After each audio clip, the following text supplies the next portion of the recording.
इस कहानी के सभी पात्र और घटनाएं काल्पनिक हैं। इसका किसी की जिंदगी, धर्म, समुदाय से कोई संबंध नहीं है। इसे केवल आपके मनोरंजन के लिए लिखा गया है।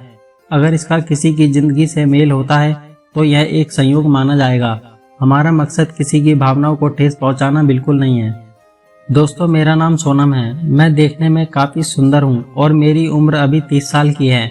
मेरे मम्मी पापा ने गरीबी की वजह से मेरी शादी कम उम्र में ही एक अमीर शादीशुदा आदमी से करवा दी थी।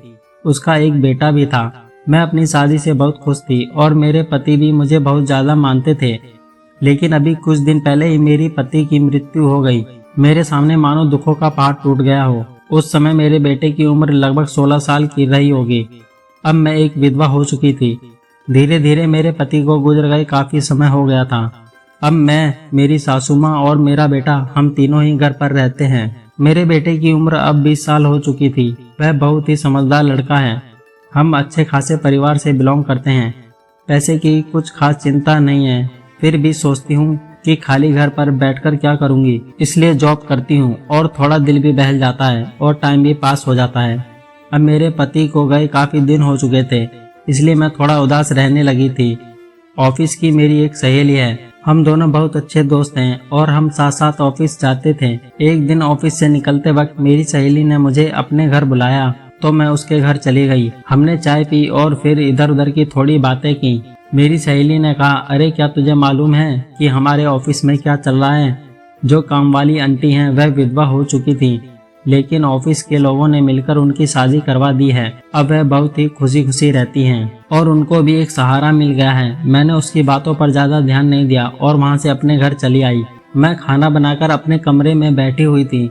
मुझे नींद नहीं आ रही थी। मैं सोच सोचकर परेशान सी होने लगी। फिर मेरे दिमाग में कुछ आया और मैं अपने बेटे के कमरे की ओर चली गई। जब मैं बेटे के रूम में गई तो उसके हाथ में मोबाइल था। वो कुछ देख रहा था जिसे देखकर उसके चेहरे पर पसीना आ रहा था। मुझे देखकर उसने मोबाइल बंद कर दिया और पसीना पोंछने लगा। मैंने कहा, बेटा तुम क्या देख रहे हो? तो उसने कहा, कुछ नहीं मम्मी, क्रिकेट देख रहा था। मैं बोली, मुझे तुमसे कुछ जरूरी बात करनी थी। उसने कहा, हाँ मम्मी कहो, क्या बात करनी है? मैंने कहा, बेटा बात थोड़ी अजीब है। मैं सोच रही हूँ कि तुमसे कहूँ कि नहीं। उसने कहा, अरे मम्मी पहले आप बोलो तो सही। कोई भी काम होगा मैं जरूर करूँगा। मैं जानता हूँ कि आप हमारे लिए कितना मेहनत करती हो, इसलिए मैं आपके लिए सब कुछ करने को तैयार हूँ।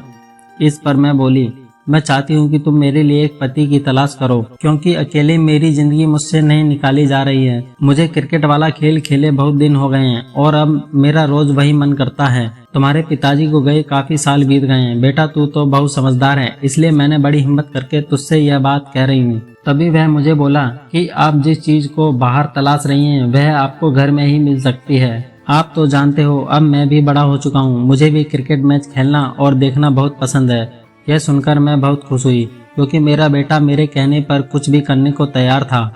अब मुझे किसी चीज की जरूरत होती तो मैं सीधे अपने बेटे को कह देती। वह मेरी सारी ख्वाहिशें पूरी करता था। अगली सुबह मैं उठी और खाना बनाने लगी। अगले दिन मैं ऑफिस नहीं गई। मैं किचन में खाना पका रही थी। तभी मेरा बेटा किचन में आया और बोला, आज ऑफिस नहीं जा रही हैं क्या मॉम?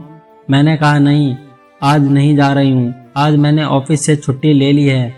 आज तुम भी कॉलेज नहीं जा रहे हो क्या? उसने कहा, नहीं आज मेरा मन नहीं है। और उसके बाद तो आप समझ ही सकते हैं। मैंने मेरे बेटे को फिर से मेरी ख्वाहिश बताई और मेरे बेटे ने ख्वाहिश पूरी कर दी। हम दोनों ने 1 से 2 घंटे तक मस्त वाला क्रिकेट का खेल खेला। मेरा बेटा क्रिकेट खेलने में मेरे पति से एक कदम आगे था। इस तरह से हम दोनों माँ बेटे काफी खुशी खुशी रहने लगे थे।